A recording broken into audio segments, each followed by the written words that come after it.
Assalamualaikum warahmatullahi wabarakatuh. Perkenalkan, nama saya Amelia Anissa Suwandi dengan NIM 431220102090.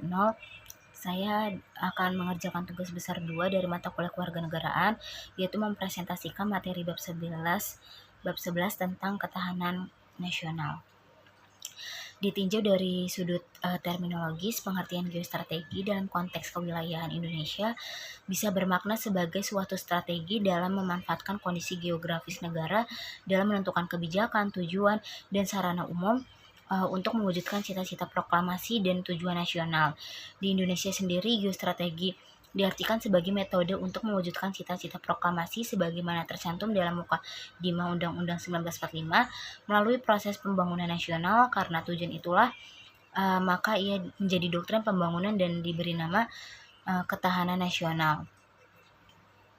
Adapun fungsi dari geostrategi yaitu yang pertama ada satu daya tangkal, yaitu ada ketahanan ideologi, politik, ekonomi, sosial budaya, dan pertahanan dan keamanan. Yang kedua itu ada pengarah potensi, dan yang ketiga itu menyatukan pola pikir dan tindak. Sedangkan sifat geostrategi itu ada manunggal, mawas ke dalam, kewibawaan, berubah menurut waktu, tidak membenarkan ada adu kekuasaan dan kekuatan, percaya pada diri sendiri dan tidak tergantung pada pihak lain. Implementasi bidang politik yaitu satu, menghadapi globalisasi perlu peningkatan kompetensi diplomat menjadi perundingan internasional. Yang kedua, politik bebas dan aktif. Yang ketiga, banyak kasus disintegrasi disebabkan ketidakadilan politik, hukum, ekonomi, dan budaya. Dan yang keempat, sistem politik yang demokratis. Dan yang kelima itu ada sistem birokrasi yang efisien. Implementasi bidang ekonomi, yang pertama ada kebijakan fiskal atau pemungutan atau retribusi. Yang kedua ada industri berbasis sumber daya dalam negeri. Yang ketiga ada swasembada pangan.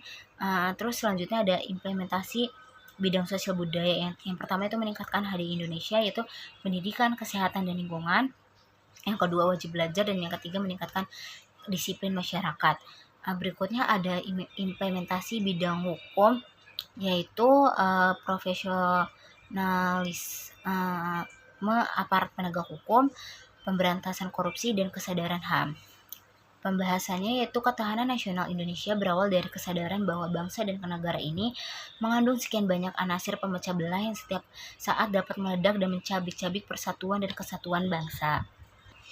Secara harfiah, disintegrasi bangsa bermakna hilangnya kaitan integratif antara unsur kekuatan bangsa sehingga hubungan menjadi longgar dan pada gilirannya asas kekeluargaan ditinggalkan.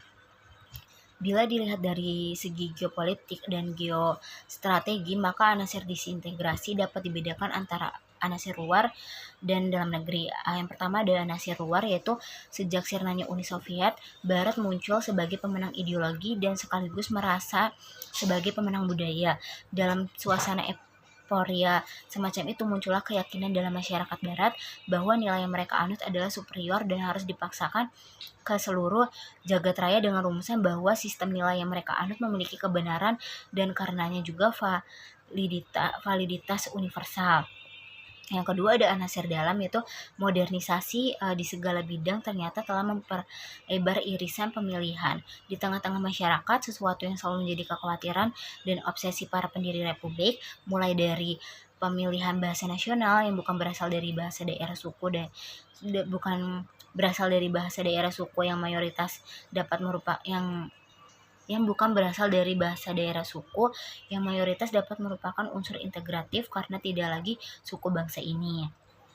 Kita harus selalu ingat dan waspada bahwa bangsa kita menegara adalah berkat kesepakatan. Karena itu tidaklah tepat apabila demi kemajuan demokrasi supaya mendapatkan pujian dari luar negeri semua kesepakatan diabaikan.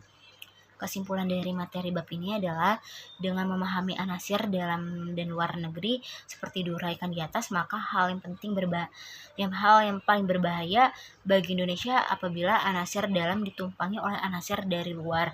Ada semacam kecurigaan bahwa hal itu bisa terjadi apabila kondisi di dalam negeri diwarnai oleh konflik politik yang berkepanjangan dan rule of law tidak berjalan. Memahami itu semua, maka diperlukan satu strategi pembinaan masyarakat. Sekian dari saya, terima kasih. Wassalamualaikum warahmatullahi wabarakatuh.